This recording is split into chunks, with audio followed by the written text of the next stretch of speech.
Salut à tous, on est parti pour une nouvelle vidéo. Est-ce que Poutine est un juif ethnique? C'est la question qu'on va se poser dans cette vidéo. Est-ce que vous connaissez ce livre, le Patar Eliyahu? C'est un livre incontournable quand on est juif et qu'on apprend le judaïsme, avec toutes les prières dedans. Les plus importantes et notamment celle du matin. Alors, quelle prière on a? On a par exemple le Modéani. Modéani, Efanecha, Melecha, Evekayam, Sherezerta, Binishmati, Bechemla, Chaba, Emunatecha. Voilà. Après, ça continue. Tout ça pour dire que, en fait, quand on est juif, ce qu'on nous dit, c'est que la prière, c'est comme une goutte d'eau qui tombe sur une pierre et qui fait un trou. C'est-à-dire, à force de faire tous les jours la même chose, tous les jours les prières, elles finissent par s'imprégner dans notre esprit et s'intégrer complètement. Et en fait, c'est ça tout l'enjeu de la religion juive, c'est d'imprégner en nous finalement les prières, etc. Alors, mais on ne sait pas à quoi ça sert finalement. Personne ne nous dit à quoi ça sert. Et c'est ça qu'on va se poser aussi comme question. À quoi ça sert le judaïsme? À quoi ça sert d'être juif? Mais on va faire d'abord quelques prières. Par exemple, Adonolam Asher Mala Beterem Ko Yetzir Nivra Yet Nasa Keret Sokol Azai Meder Shemonikra, etc. En fait, à force, à la longue, vous voyez, je la connais par cœur. Donc je l'ai pas sous les yeux, je la récite comme ça. Bon, je dois faire quelques petites fautes, parce que ça fait longtemps que je ne les fais plus. Après une autre, Adonai Melech, Adonai Malach, Adonai Yimlor, Leolam Vaed. Encore une autre, Baruch Sheyama Veaya Aolam, Baruch Omer Kayem. Un truc comme ça. Alors encore une, Adonolam, elle est là. Adonolam Asher Mala Beterem Ko Yetzir Nivra Yet Nasa Veret Sokol Azai Meler Shemonikra Ve'achari Kirot Hakol Levado Imlor Nora Ve'u Aya Ve'u Ove Ve'u Iye Betifara Ve'u Echad El Sheni Lehamshilo Leat Bicha Ve'u Rishon Belitarlit je me souvenais pas de ça. Beli Reshid Belitarlit Velo Aoz Vea Misra, etc., etc.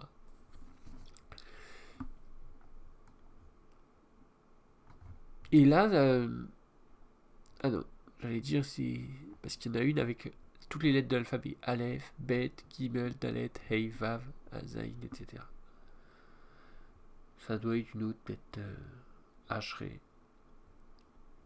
La El Barour Nehi Motitenu, la Meler El Chai Vekaya Zvirot Meru Etishbarot Shishmiu Ki Levado Marom Vekadosh Voel Yevurod Ser Hadashot Banil Chamot Zocher Tzedakot Matzia Yeshua Refuat Noha Teilot Adon Niflaot Vekadesh Betuvu Vechol Yom Tamid Maaseh Vereshit Kamu Yoseh Urim Gedolim Ki Leolam Chazdu Baruch Adonai Yatzeh Meorot.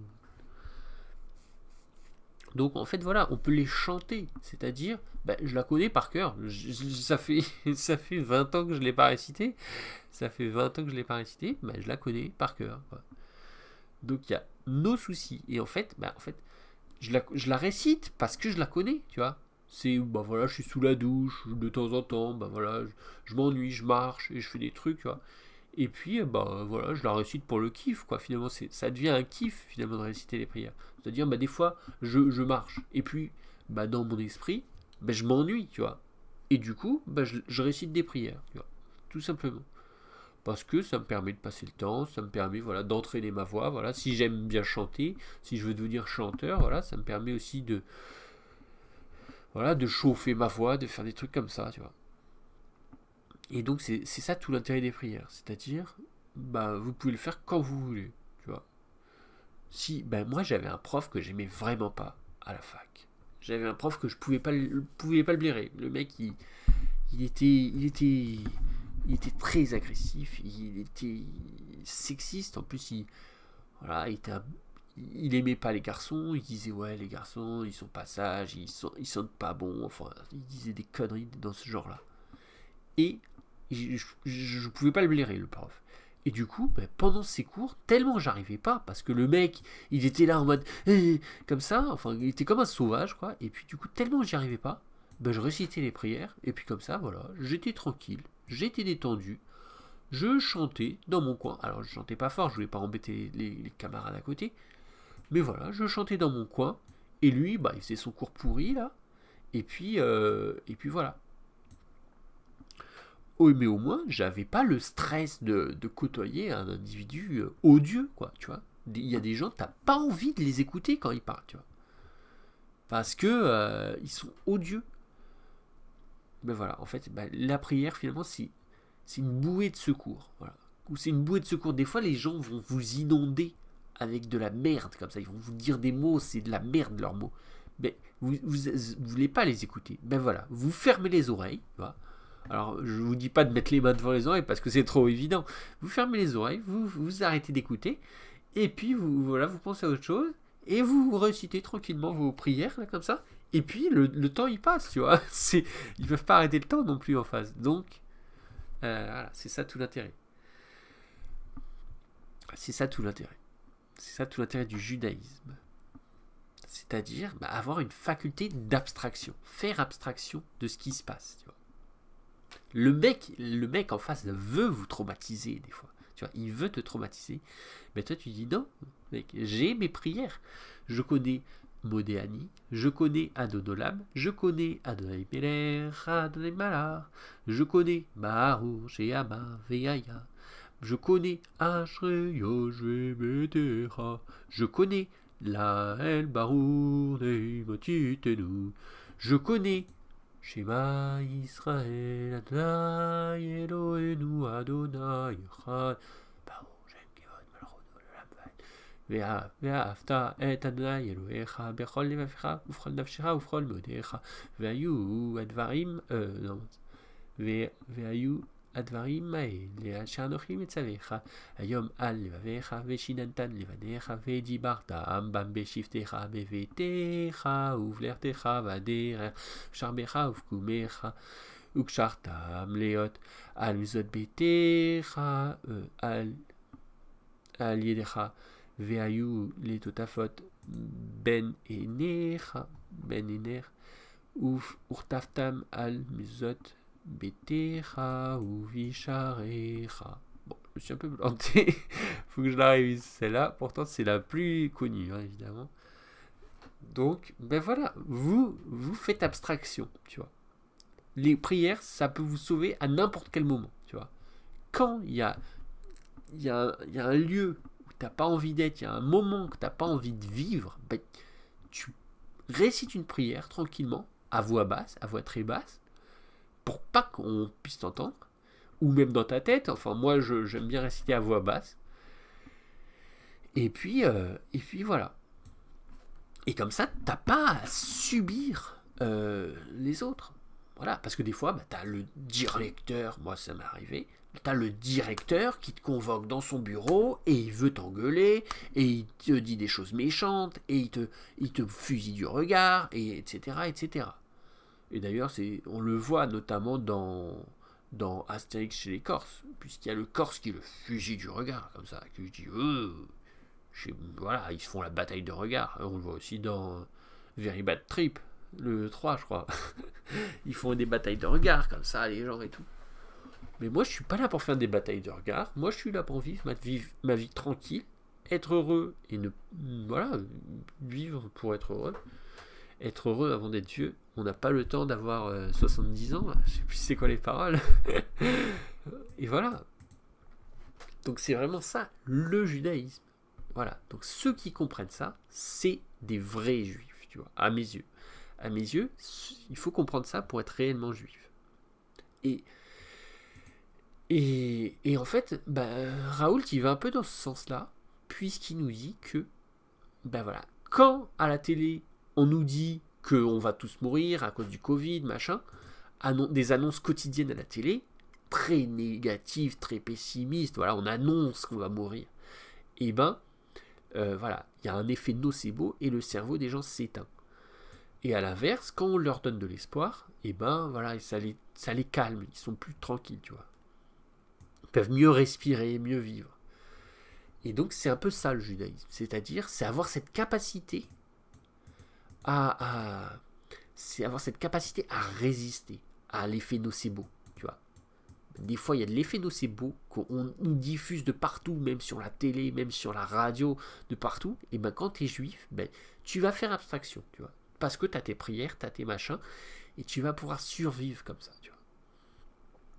C'est ça être juif. Et celui qui a rien compris au judaïsme, c'est celui-là à gauche là. Et lui il a rien compris parce que vous voyez, il est cruel, tu vois, il est méchant puisqu'il lui dit ouais je vais t'écraser, tu vois, il dit ça à Nicolas Sarkozy, il dit je vais t'écraser, tu vois. Alors que en 2007, il lui a dit ça. Et d'ailleurs, Sarkozy, il était traumatisé, puisque vous pouvez le voir là. Je vais juste en le dire. Mesdames et messieurs, je vous demande de bien vouloir excuser mon retard, qui est dû à la longueur du dialogue que je viens d'avoir avec M. Poutine. Qu'est-ce que vous préférez, que je réponde aux questions? Alors, y a-t-il des questions? Allez-y. Voilà, vous voyez qu'il rigole et tout, enfin pour rien quoi. Parce qu'en fait, il est traumatisé en fait. Là, tout le monde croit qu'il est ivre ou je sais pas quoi. En fait, il est traumatisé parce que Poutine lui a fait une poutine. C'est-à-dire, Poutine lui a fait des menaces, des intimidations, des humiliations. Enfin, il lui a fait tout le pire, les choses les pires, le plus de mal qu'il pouvait, il lui a fait, tu vois. Et en fait, qu'est-ce qu'on peut comprendre? On peut comprendre que l'intelligence temporale, c'est cette capacité à faire abstraction. Et Poutine, il a un talent inné là-dedans. C'est-à-dire, il a un talent génétique à avoir de l'intelligence temporale. C'est un talent que Poutine détient, mais qu'il utilise à très mauvaise escient.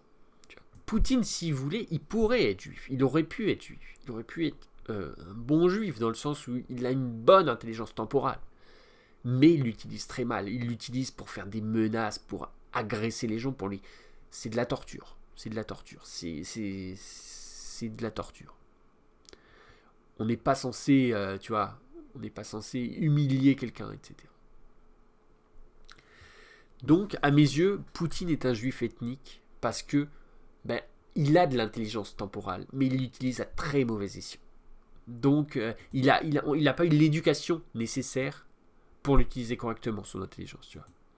Il aurait pu avoir une bonne éducation juive, et puis, ou même sans avoir une éducation juive, au moins ne pas utiliser comme ça si mal son intelligence, tu vois. Donc, c'est un juif ethnique dans le sens où il a de l'intelligence temporelle, mais il l'utilise mal. Parce qu'il n'a pas l'éducation pour savoir à quel moment c'est bon de l'utiliser. Tu vois. Il faut être éduqué pour savoir, là, c'est un chef d'État, c'est un mec respectable, c'est machin. T'es pas censé le torturer, tu vois. T'es pas censé le torturer. Voilà.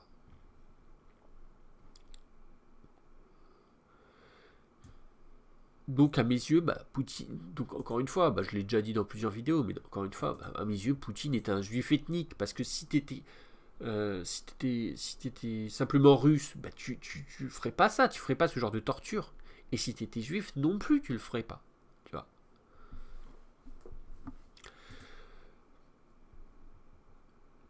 Et alors, peut-être pour conclure, bah, on va parler un peu de la Libye, puisque ça revient souvent sur le plateau, c'est-à-dire Poutine, son grande critique, son grand reproche, c'est de dire ah la France elle est horrible, la France elle est horrible, elle a attaqué la Libye, elle a tué Kadhafi, machin.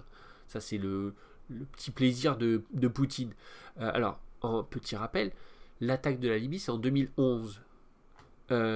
L'attaque de Sarkozy et de la France par Poutine, c'est en 2007.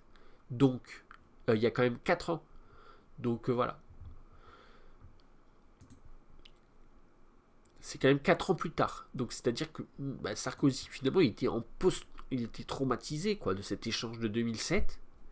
Et au point même qu'on peut se dire, peut-être que finalement, cette guerre qui a été faite, c'est finalement une conséquence du traumatisme qu'il a subi en 2007.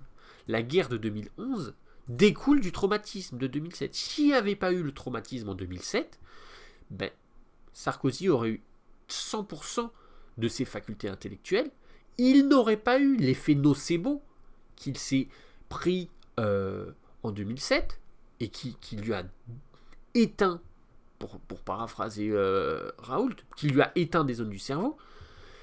S'il avait eu son cerveau complètement allumé, peut-être qu'il n'y aurait jamais eu cette guerre de 2011. Donc, très certainement que Poutine a une grosse part de responsabilité là-dedans. Parce qu'on ne peut pas torturer Sarkozy et puis ensuite reprocher à Sarkozy de faire certaines choses. Si tu tortures un mec, tu ne peux pas ensuite lui reprocher ses agissements. Tu vois. Il y a un paradoxe, il y a une contradiction là-dedans.